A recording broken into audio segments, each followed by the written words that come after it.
moom moo daal di nekk haute cour de justice loolee nag tax na ba moom mi nga xamante ni moom moo di Moustapha Diop dinañ ko daal di teg ci ndoddam accusation yi nga xamante ni moom moo daal di nekk détournement li nga xamante ni moom moo daal di complicité de détournement de deniers publics moom lañ koy daal di teg ci ndoddam moom mi nga xamante ni moo fi nekkoon le député maire de Louga député maire bu fee nga xamante ni moom moo daal di nekk ca Louga donc loolu la chambre d'accusation ba daal di décider par contre ak li nga xamante ni moom la collège des juges daal di décider woon ne dañoo incompétent donc rawaan ñoom daal dinay jël seen décision mën nañu àttee Moustapha Diop parce que en moment bi muy commettre affaire bi muy am il n'agissait pas en tant que ministre ñoom loolu la ñu daal di def teg sur la table donc sans li nga xamante ni moom moo haute cour de justice ñoom mën nañ ko àttee. oui man décision bi muy soog a génn ça m'a surpris pour ne pas ab expression waa ji ay tappale waa ji nga xamante ne moom Sénégal yëpp ay tappalekat lañu donc mais bii yoon moom dama koy am expression bi quoi tu vois non parce que en fait bëri na ñoo xamante ni ils avaient pas compris lan moo tax ñuy wax loolu parce que ça n'a absolument rien à voir tey en tant que ministre nga génn fekk koo xamante ni maanaam liggéeyu leen dans le cadre d'un projet boo xamante ni ci ministère bi la wala dara nga dem àbb ko alalam def ci leneen bu problème amee foofu loolu c'est dans le cadre de tes fonctions ou bien c'est dans le cadre privé. Le cadre privé. Mais c'est ça, c'est absolument dans le cadre privé, ça n'a absolument rien à voir avec ce poste. tey loi bi li mu wax mooy ministre bu nekk dans l'exercice de ses fonctions benn jour maa ngi koy wax fii ma ne les mots ont leur sens c'est-à-dire waxuñu pendant l'exercice c'est dans l'exercice. C'est xoolal gis nga ñaari mots yooyu dafay changer le sens du tout au tout. C'est absolument différent c'est-à-dire pendant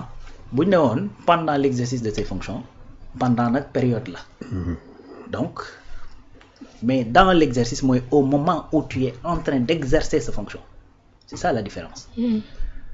Déjà maa ngi fàttaliku mës nañu jox benn sujet l'Allemagne dans la seconde guerre mondiale. Après ñu traité ñu bari étaient passés à côté prof bi mu ñëwee daf nañu ñu ci bari ñu passé à côté dañoo traité l'Allemagne et la guerre mondiale alors que dama leen laaj l'Allemagne dans la guerre mondiale tu vois entre dans ak et c'est-à-dire le sujet a changé de sens. Bien sûr. Voilà, c'est la même chose c'est-à-dire waxuñu pendant l'exercice de ses fonctions c'est dans l'exercice de ses fonctions dans l'exercice de ses fonctions nag mooy man damaa nekk ministre ma jóg en tant que ministre dem di liggéeyi dara par exemple li xew au nom du ministère au nom du ministère li nga xamante ne moom la ñuy toppee par exemple ku mel ni Ismaïla Madior dama nekk ci ministère bi di liggéeylu loo xamante ni pour ministère bi la ci biir ci loolu mu am loo xamante ni jaaduwul luñ may toppee loo xamante ni jàpp nañ ni jaaduwul donc buñ lay topp dañ lay topp en tant que ministre parce que kooku ba muy wax dafa ne ci sama bureau la ma fekk j'étais le ministre garde des Sceaux ñu war a def benn nangam mu jox ma gracieusement nangam donc buñ ko toppee haute cour de justice war nañ kaa topp mais loo xamante ni c'est en dehors du ministère yoonu ministère bi nekku ci kooku bu ñuy wax naan kii waruñu la topp ben loolu ça pose problème gis nga bañ na ko ba dañuy wax ne gis nga même pendant l'exercice de tes fonctions bu fekkee da nga nekk ministre c'est-à-dire su fekkee da nga def ay délits yu mel ni escroquerie dañ lay topp ci juridiction normale yi lañ lay toppee. Bien sûr. Par exemple un ministre qui dans l'exercice de ses fonctions ou bien pendant l'exercice de ses fonctions génn fii fel nit ak oto daw def délit de fuite kooku haute cour de justice moo koy topp wala juridiction spéciale. Normale yi. Juridiction normale. donc moo tax quand la décision est sortie man mu jaaxal ma parce que Moustapha Diop ci boppam ba mu demee assemblée nationale ñuy dindi immunité parlementaire am ci kaw Tabaski Ngom dafa ne nan la benn soxna di jógee fee rek ñëw wax ngeen kii ma alors que c'est sa parole contre la mienne à peu près c'est ça l'idée qu'il a développée. Donc ça veut dire que nii li mu leen bëggoon wax mooy ça c'est un problème privé diggante la moom ak man mais comme c'est un problème privé qui n'a rien à voir effectivement avec ses fonctions de ministre mais effectivement dañ ko war a mën a topp ci juridiction normale yi loolu donc la ñu rétablir nag moo tax des fois nag bon yoon mën naa rendre benn kii nga jàpp ne li mu rendre jaaduwul nga attaqué ko. Donc loolu moo tax effectivement appel di am. Voilà donc c'est ce qui s'est passé man dama jàpp ne kaawu Tabaski Ngom effectivement li ko fi ñu ko war a atte foofu la ne ça n'a rien à voir avec la haute cour de justice parce que la loi dit que ni loo xamante ne da nga ko commettre te même du lépp encore une fois je le précise du lépp même dans le cadre de tes fonctions am na loo xamante ne gis nga boo ko defee tey dans le cadre de ces fonctions ah maanaam nga wax ak benn nit ngeen seq par exemple ci benn business boo xamante ni ci biir ministère bi la wala benn marché ministère déggoowu leen nga commanditer sa mort je vais être extrême excessif pour que les gens puissent comprendre nga commanditer sa mort dañ lay yóbbu au cour de justice non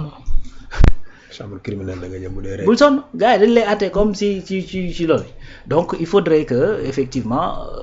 rétablir les choses donc encore une fois yoon des fois mu rendre une décision nga def appel ñu rendre beneen décision bu bokk la loolu cela dit tout simplement que parfois quelle que soit la motivation qui est derrière mën nañu rendre une décision qui est pas juste et su boobaa bu ñu defee appel dañuy rétablir tout simplement donc heureusement que le procureur a fait appel que les avocats de Tabaski Ngom aussi def appel de ce fait bu ñu demee ñu confronter leen kenn ku ci nekk ñu xam fan la dëgg féete li ñu leen ci war a teg comme ay sanctions ñu teg leen ko ci je le dis pas parce que dama am une certaine sensibilité avec Tabaski ou pas parce que man li ma gëm depuis le départ mooy que ni Tabaski elle est fautive. Bien sûr. Quelles que soient les motivations yu nekk derrière dañ ko nax ak naxuñu kook dafa kii ak nangam sanga il faut pas qu'on verse dans l'émotion bay jàpp ne parce que ñun Sénégal par exemple dañu am benn manie mooy bu ñu gisee ñaar ñu jotee généralement dañuy farak ki gën a néew doole même bu ñu xamul lan la def parce que en vérité ñun ñoo bëggul kuy noggatuwaate n'est-ce pas donc moo tax la plupart des gens dañu am benn ñeewante ci Tabaski parce que jigéen la parce que également ki mu ko seqal pont la ci ancien régime beeg et cetera mais quoi qu'il en soit elle a fauté parce que elle n'a pas le droit de jël effectivement 766 millions la ñu wax de nos francs naan effectivement dama ko lebal benn sénégalais boo xamante ni le seul li tax nga lebal ko mooy jàpp nga ni peut-être c'est un ministre ou bien il y a d'autres motivations je rentre pas dans des considérations et tout mais c'est absolument prohibé li nga xamante ni moom la soxna si Tabaski Ngom def donc elle n'a qu'à assumer les conséquences Moustapha Diop également li ci ay conséquences am bu fekkee ni moom dañ ko lebal xaalis bi te mu lekk ko na fay xaalis bi ba mu mat sëkk également donc mi ngi noonu donc en tout cas c'est man dama jàpp ne c'est juste naka lañ tudd dañoo rétablir les choses ci ordre bi nga xamante ni fa la waroon nekk dès le départ. Bien sûr tonton Omar yow tamit naka nga jàngatee cette décision de justice de la part de la chambre d'accusation du pôle judiciaire financier.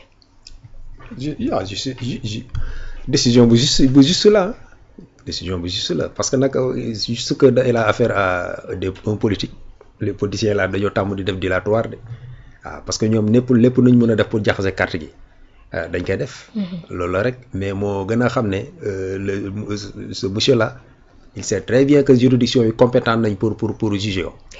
parce que vraiment des fautes commises en dehors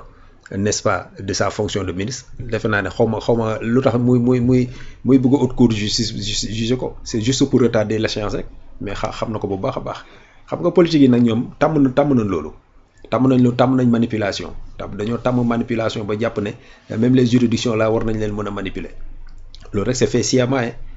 fait sciemment mais jàpp naa ne daal la justice va faire son travail nekkul ne ces déclarations là moom mooy tax justice bi dellu ci ginnaaw donc Sénégal bu fekkee ne ñu ngi fi nga foog occuper ay fonctions ministérielles nu mu kawee n'est-ce pas di def yenn fautes yi to nga xam ne yow lu la ci mën a fekk nga def ko tu n'as qu'à assumer loolu la rek.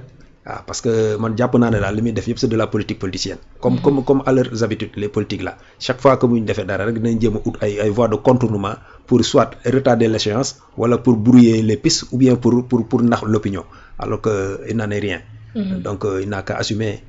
parce que le comment dirais-je boo fautee tu payes citoyen sénégalais ñoo yem devant la loi donc nga soit que nga nekk ministre ou pas nga nekk président ou pas ou bien un sénégalais lambda ñëpp ñoo fi yem quand quelqu'un commet une faute aux yeux de la loi il faut que nga paye les conséquences loolu kese la donc man duma sax polémique lu bëri parce que les gens là ñoom ils sont habitués de faire les politiques là lii yëpp stratégie la rek pour pour retarder l'échéance. bien sûr waaw mais justice moom dana def liggéeyam. bien sûr waaw. alors Rawane cette fatigante question du à savoir est-ce qu'il ne faudrait pas réduire wala revoir li nga xamante ni moom moo di cette immunité ministérielle bi nga xamante ne nii dafay daal di tegu ci ministre yi ngir yenn yi bu amee lu ñu daal di sax di xaar naan dañuy dem di leen dem haute cour de justice mais li ñu def ci saa si la ñuy dem suñu juridiction yi fi nekk ñu mën leen a juger. waaw man de loolu laa gëm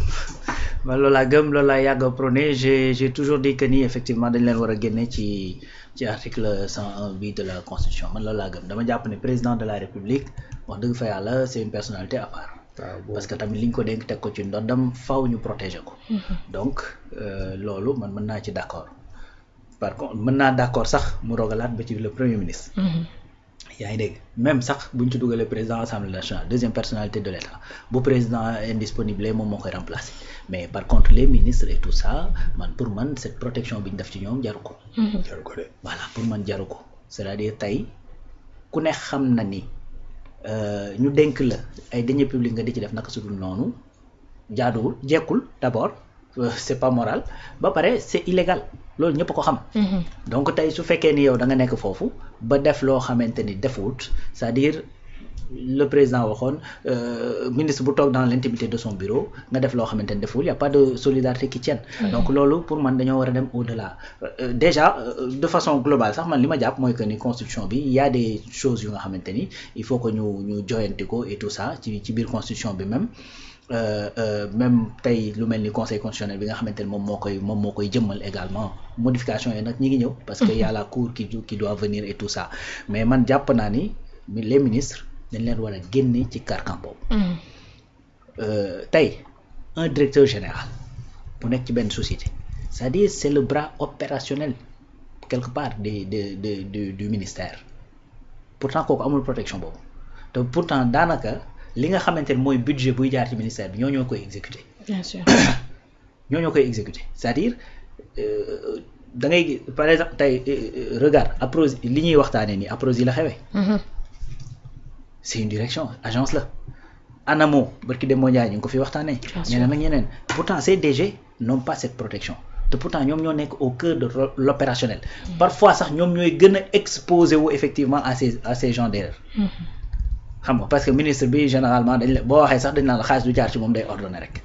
changé nañ nag un peu la loi ba nga xamante ni tey li DAGE bi di def ministre bi du mën ne non man yëguma woon sama yoon nekku ci looloo tax d'ailleurs ñu jàpp ay DAGE jàpp ay ministre parce que ministre yi mënoon nañ ne man yoruma xaalis bi fekkewu ma bañ koy joxe et tout ça parce que du ñoom ñooy wàññi xaalis bi di joxe mais léegi dañoo def de telle sorte que le ministre est délégataire effectivement de cet ordonnancement léegi comme il est délégataire il est responsable boo ko joxee bu ma jëlee sama signature jox ko Rouba ne ko fayal diw bu Rouba fayee diw moom fayin bu dul yoon sama responsabilité day engagé wu loolu tax ñu toog ministre yi ak yu demee noonu mais pour man privilège de juridiction bi pour man ça n'a pas lieu d'être jaru ko de donc suñu leen defoon suñu dindi woon loolu ba mu leer leen ni yenn lu xóori boo amee vite fait même pendant que ngay exercer la fonction bi gars yi mën nañ ñëw di la càmbar su boobaa effectivement lu bari gars yi dinañ ci gën a bàyyi xel voilà et puis ça va s'inscrire dans la durée du nekk loo xamante ni dañ koy def pour cibler telle personne et cetera donc ce sera effectivement pour que ni gars yi mën a am cette épée de Damoclès bi nga xamante ni day tegu seen kaw mu leer na ni yow boo defee dara tey suba bu ko ab lanceur d'alerte bu nekk ci ministère bi génnee ginnaaw suba n'importe quel procureur mën na laa woo su boobaa di nga xool exactement li ngay def lan la man moo tax en vérité wax dëgg fa yàlla man dama jàpp ne loolu lu ñu war a xool la comme ni ma jàppee ni loi boobu ni mu prévoir ne président haute trahison kese lañ ko war a toppee noonu laa jàppee ni haute trahison boobu dañoo war a wax mooy lan il faut ñu définir ko. très bien il faut ñu définir ko. c'est un fourre-tout de. très bien wax ne lii la ak lii mu clair wax ne au cas où gis nañ ne nangam amul l'assemblée a la possibilité de rajouter et cetera yu demee noonu xam nga donc tëgg ko noo xamante ni dafay explicite dafay clair dafay impersonnel dafay intemporel. n'est-ce pas dugal ci également daan yi nga xamante ni moom lañ la ci war a toppeek yooyu yëpp. parce que am na benn polémique boo xamante ni polémique entre guillemets benn question bu mu tegoo sur la table mu ne tey boo toppoon président de la république ci haute trahison ba établir sa culpabilité loo koy tëj c'est une question qu'il a posée sur la table boo xamante ni mën nga ko xam nga juridique la mën nga jàppee bu fekkee ci benn point de vue bi nga nekk de la démagogie wala et cetera mën nga jàppee ni dafa bëgg lëndëmal xel yi su fekkee ni également da nga nekk ci benn point de vue. mais pour man qui suis pas un sachant ci lu jëm ci wàllu woowu mais ça peut créer effectivement benn questionnement sama bopp. donc su fekkee ni loolu également après dañuy xool selon li ñu lay toppee lan la ci code pénal wax ak yan loi la ci prévoir ñu ne ok mais sinon également son avocat mën na taxaw ne loi bi lii la wax. mais fële haute trahison la wax te loolu ngeen ko woowee woon mi ce que je veux dire mooy tey nga woo ko ne ko da ngaa def haute trahison mu ñëw taxaw nga daal di koy bëgg a tëj si haute trahison bi li nga ko jàppee mooy peut-être corruption. nga ni comme dafa def corruption wala nangam donc dañuy def haute trahison mu ñëw ba fële nga génne loi bi wax ci corruption génne woo loi bi wax ci haute trahison su boobaa loolu mën naa nekk ay vices yoo xamante ne dafay tegu sur la table. Bien sûr. donc raison pour laquelle man le jour bi ma déggee Ismaïla wax loolu man ba léegi sama voilà. ça me tarote l'esprit. amuñ cas précédent boo xam ne dina am jurisprudence. dina am jurisprudence donc mi ngi noonu léegi tey parce que noonu la posé question bi. mu ne bu ñu jàppoon président ne dafa def haute trahison dem ba war koo atte ñaata at lañ koy tëj parce que loi bi newul haute trahison temps lañ lay tëj donc encore une fois man ni ma jàppee ni haute trahison boobu dañ ko war a définir qualifier ko def dugal ci effectivement ay charges ak ay kii comme ni ñu ko defee ci yeneen loolu ay éléments constitutifs et tout ça noonu la ñu war a génnee les ministres effectivement de ce champ de privilège bi nga xamante ne mooy privilège de juridiction bi. man loolu laa gëm. voilà. muy noonu tonton Mara. waaw xam nga nag ministre moom man jàpp ma ne war na am privilège de juridiction loolu moom jàpp ma ko